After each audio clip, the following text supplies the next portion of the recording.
नमः शिवाय। आज से भारत सरकार के विदेश मंत्रालय द्वारा संचालित कैलाश मानसरोवर यात्रा प्रारंभ हो रही है।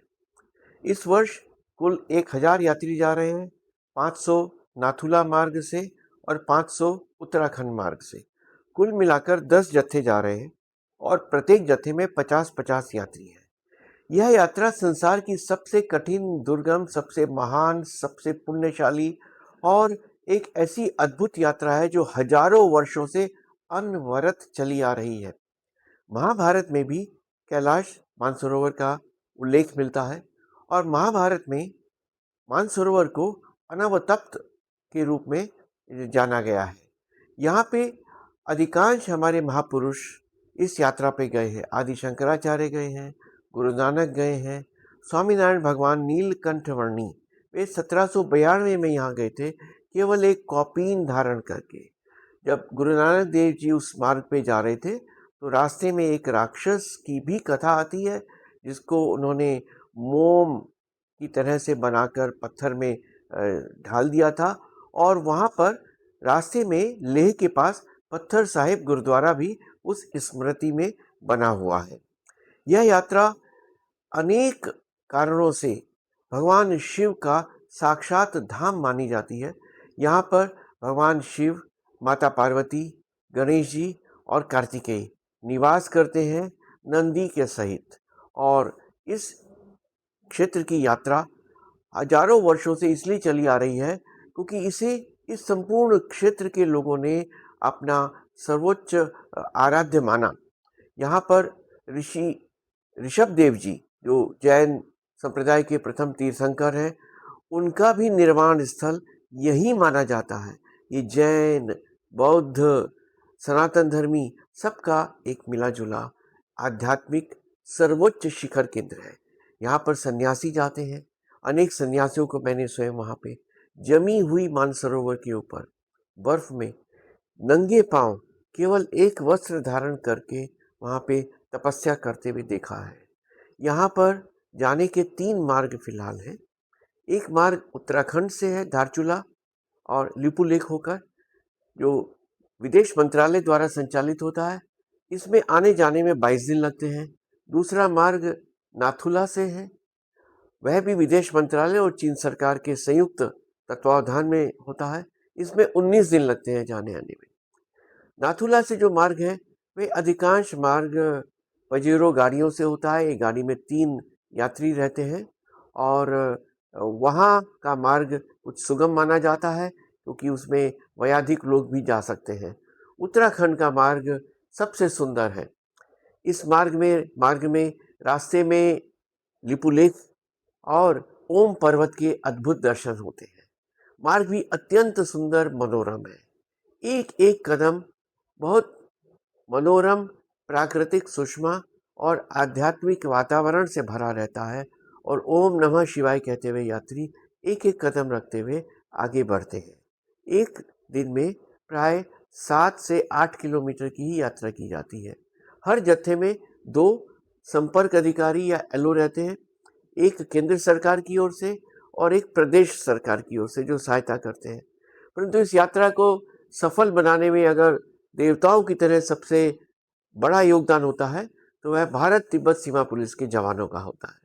इतनी निष्ठा, समर्पण, प्रेम, स्नेह से वे प्रत्येक यात्री का स्वागत करते हैं। गरम गरम उनको वहाँ चाय देते हैं, हलवा देते हैं, तो यात्रियों की थकान वहीं पर दूर हो जाती है। इस वर्ष एक बड़ी बात हुई है जो कुछ समय से चली आ रही थी। सन 2020 से 24 तक कोविड के कारण और गलवान में चीनी आक्रमण के कारण यह यात्रा स्थगित हो गई थी। 2025 में पुनः शुरू हुई। 2025 में 750 यात्री गए और इस वर्ष 1000 यात्री जा रहे हैं।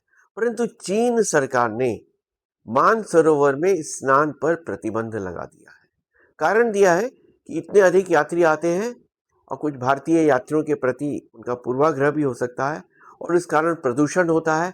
अतः किसी भी यात्री को मानसरोवर में स्नान करने की अनुमति नहीं है। ये बड़ा चौंकाने वाला, स्तब्धकारी निर्णय है। और यह वैसा ही है कि आप हर की पैड़ी जाएं, हरिद्वार जाएं और वहाँ कह दिया जाए कि आपके स्नान से गंगा प्रदूषित हो रही है, इसलिए आप हर की पैड़ी जाएंगे तो, परंतु गंगा में स्नान नहीं कर सकते। आप प्रयागराज जाएं, त्रिवेणी के ऊपर पहुंचे और त्रिवेणी में एक नियम बना दिया जाए कि आप त्रिवेणी में पूजा कर सकते हैं, परंतु त्रिवेणी में संगम स्नान नहीं कर सकते। क्या बीतेगी? हजारों वर्ष से आज तक कभी किसी ने मानसरोवर में स्नान पर प्रतिबंध नहीं लगाया। और इतना ही नहीं, चीन में चाहे बौद्ध मत के लोग वहाँ पे शासक रहे अथवा अब कम्युनिस्ट शासक है जो अनास्थावादी है, उन्होंने भी कैलाश पर्वत और मानसरोवर की पवित्रता को माना है। कैलाश पर्वत विश्व का एकमात्र ऐसा अत्यंत ऊंचा शिखर है जो लगभग 6,500 मीटर की ऊंचाई पर है।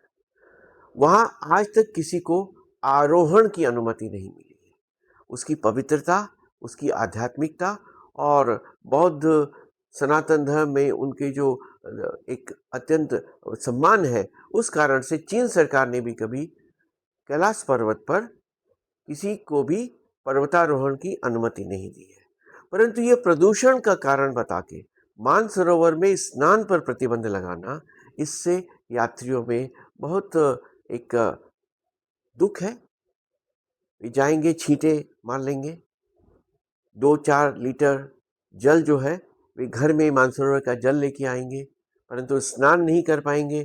तो पितरों को अर्घ देने के लिए तो वहाँ 7 पीढ़ियाँ तर जाती हैं मानसरोवर जाने पे।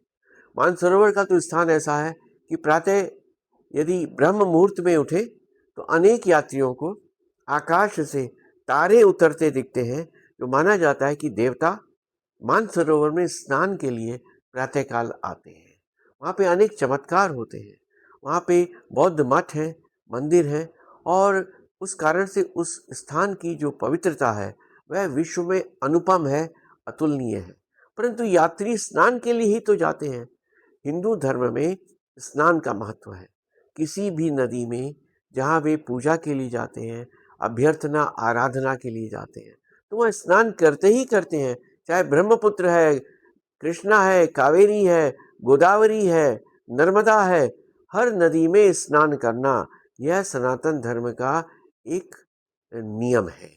और उसके कारण मानसरोवर जाने पर आपको यदि स्नान की अनुमति नहीं मिलेगी तो इससे हिंदू तीर्थयात्रियों के मन पे क्या गुजरी होगी, इसका आप अंदाजा लगा सकते हैं। इस पर विदेश मंत्रालय भी बात करे, इस पर सामान्य जन तीर्थयात्री भी चीन सरकार को लिखे, प्रदूषण न हो यह तो जिम्मेदारी हमारी है। वहाँ कुछ कचरा छोड़ के न जाए, यह जिम्मेदारी हमारी है। जो यात्री ऐसा करता है वह पाप का भागी बनता है, वह सनातन धर्म के प्रति अपराध करता है। तो कोई गंदगी नहीं करना, कचरा नहीं करना, ये तो हमारा प्रथम कर्तव्य है, ये धर्मानुकूल आचरण है। परंतु स्नान की अनुमति मिले, इसके लिए भी प्रयास होना चाहिए।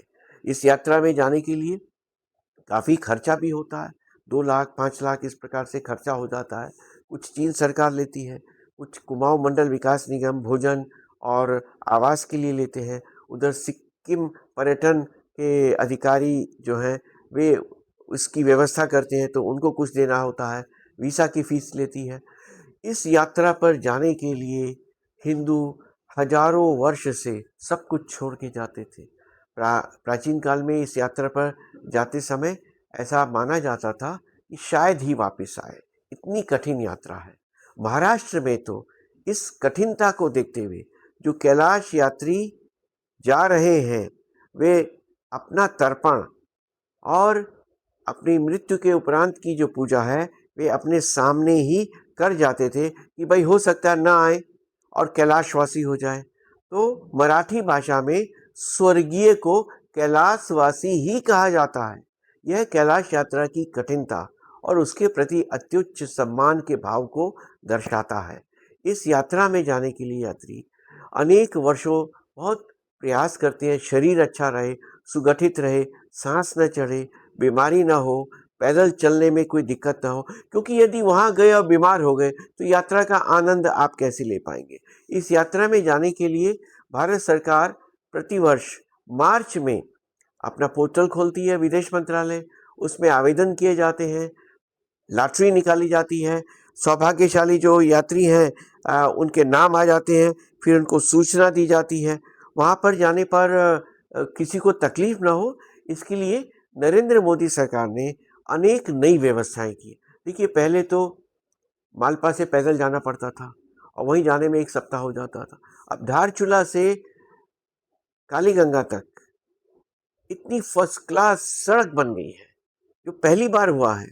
ऐसा पहले कभी नहीं हुआ था। मालपा में तो काफ़ी दुर्घटनाएं भी हुई। पूजा बेदी और उनके साथ अधिक कैलाश यात्री थे, उनका वहाँ भूस्खलन हुआ तो उसमें देहांत भी हो गया था। तो ऐसी अनेक दुर्घटनाएं भी हुई हैं, परंतु अब बहुत सुविधाएं हो गई हैं।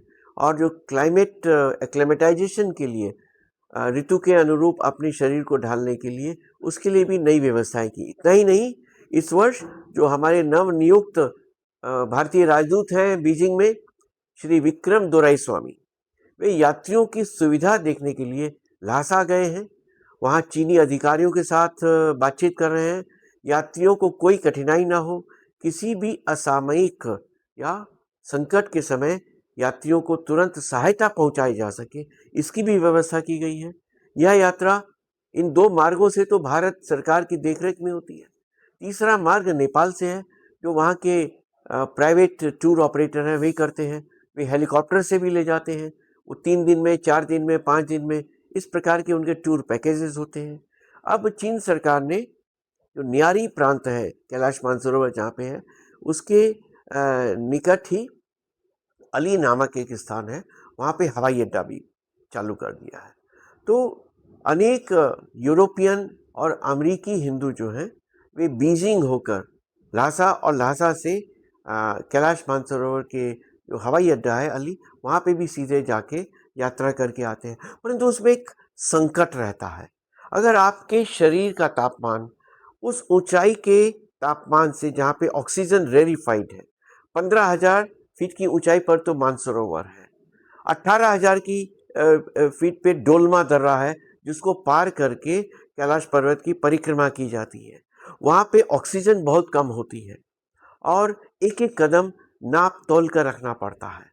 यदि शरीर का तापमान उसके अनुरूप नहीं बना, जिसको एक्लेमेटाइजेशन कहते हैं, अर्थात उस मौसम के अनुरूप शरीर को बनाना, तो तुरंत संकट आ जाता है।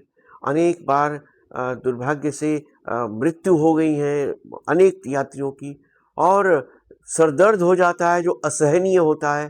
तो ऐसा कभी नहीं करना चाहिए। एक्लेमेटाइजेशन के लिए 3 दिन का समय होता है, जो भारत सरकार सिक्किम में भी 3 दिन रुकवाती है और धारचूला में भी ये एक्लेमेटाइजेशन की व्यवस्था की जाती है, ताकि यात्रियों को वहाँ एकदम ऋतु परिवर्तन की, मौसम परिवर्तन की, तापमान परिवर्तन की संकट से, चुनौती से न जूझना पड़े। तो अनेक प्रकार से यात्री जाते हैं। आप भी इस यात्रा पर जाने का मन बनाएं, और इस वर्ष यदि आपने मन बनाया हो और नहीं जा पाए हो, तो अगले वर्ष सोचिए। यह यात्रा नहीं की तो फिर जीवन में किया ही क्या।